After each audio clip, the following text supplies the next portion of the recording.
person, for instance. Want to hypnotize man into believing he's this or that or the other thing and so forth.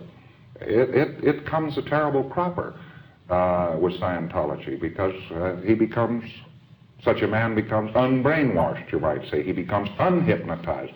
And that was one of the first things I discovered about processing, and was actually the basic discovery of processing, that man was asleep, and he had to wake up. And then I went about trying to find out ways and means of how to make him do this, and that became processing. Do you use drugs in any way? No, never. Once in a while, Scientologists will take vitamins or something like that to, well, just like anybody else does, but otherwise no drugs. Is there any equipment used in this processing? Yes, we have a meter, one of the most misunderstood objects that anybody had anything to do with. And a meter simply shows where an individual is aberrated. And the lie detector, of course, is not a lie detector. It doesn't detect lies. It only detects disagreements. You ask a fellow, did you murder the girl? And he disagrees with murdering the girl. And of course he gets a reaction on the lie detector, and they take him out to the electric chair and electrocute him. Lie detectors are no good. But it does show that he is upset about the idea of murdering a girl. Do you follow? Now, Yes. if you ask him why he was upset about this particular idea, you might find some relative who had been murdered that he had completely forgotten about. And he illuminates this sector of his life, and it clears.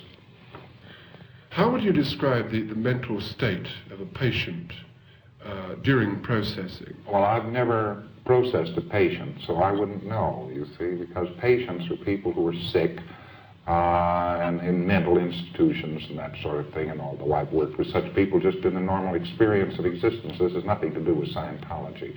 But how is he? He's wide awake, bright alert, quite interested, and he is examining things which he had never examined before, and he becomes quite happy about it. Doesn't he get introverted looking into his unconscious mind? Yes, but he introverts in order to extrovert. In other words, he is actually handling the things which cause him to be introverted. And when he has handled those things, he extroverts. You've mentioned a lot about freedom of the mind, Mr. Hubbard, but often this can be mistaken for a form of anarchy, where the person is under no discipline whatsoever. Well, you find out that man has to be put under discipline to the degree that he is aberrated. And man being basically good, the more you make him free, why, the better his behavior is, and we have, I don't know how many case histories that prove this. You mentioned aberrated. What does that mean? Aberrated. Aberrated is a crooked line. That's the definition of the word. It comes from light traveling in a crooked line. And man's thinking is very often in a crooked line. So he gets from point A to B through so many different points that he never does arrive at B. And that is called aberration. And when you straighten that out, and he can think straight, you might say, he is no longer aberrated. Does it tend to make his personality rather negative in any way? No, no. Whatever he is, there's more of him. It's quite interesting to watch some girl, for instance, who's been a mousy little thing and seems very retiring and so forth. You process her, she becomes quite alert, quite proud, quite expansive.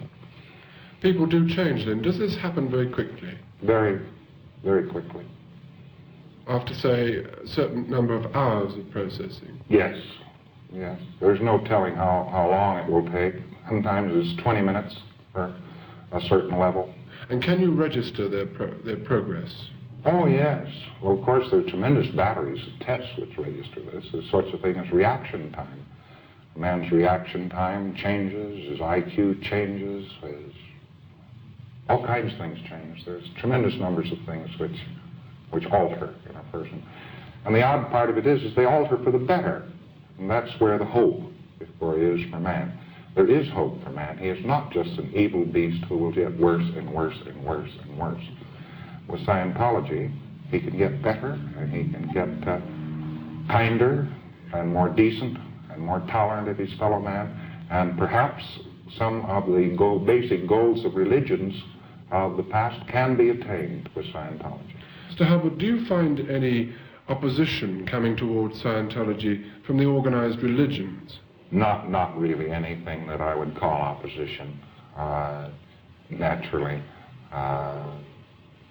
these people feel that we are challenging their particular sphere of action or something like that, and well, they read about Scientology and they understand what we're trying to do, and the opposition really fades away. Are you in fact challenging their sphere of authority? No. In no way at all? No. A man is free to believe what he believes. Mr. Hubbard, what you said is all very well in theory, but what is the practical application of Scientology for the average man in the street? Well, the average man is up against certain problems. He's asking himself certain questions. How can I make more money? How can I make my wife faithful to me? How can I make my children grow up? How can, well, in other words, how can I live a better life? How can I make things more even, more stable for my family? How can, you know, how, and what am I up against? What is happening to me in my life? What is my purpose in life, and so forth? These questions, in actual fact, absorb a tremendous quantity of his energy.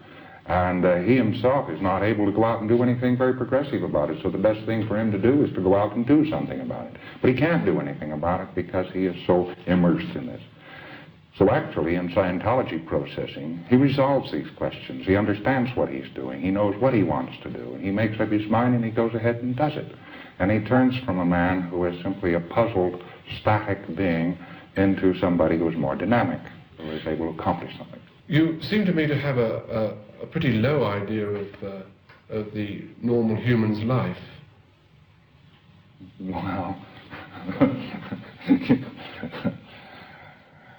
when you see as much human degradation as is visible within any 10-block walk from any area, it's a very calloused person that doesn't want to do something about it, and so forth, because all these are basically decent people that somehow or another went wrong. I don't have a low idea of these chaps at all. I think that man is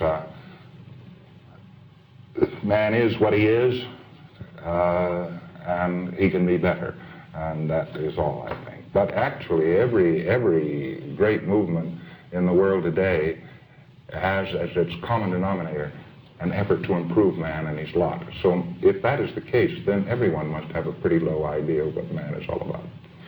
What is the main advantage of Scientology over all the other creeds and all the other religions and ideas that have been formulated since man began? Why is it that you go for Scientology? Why do you support this particular thing? Because it works.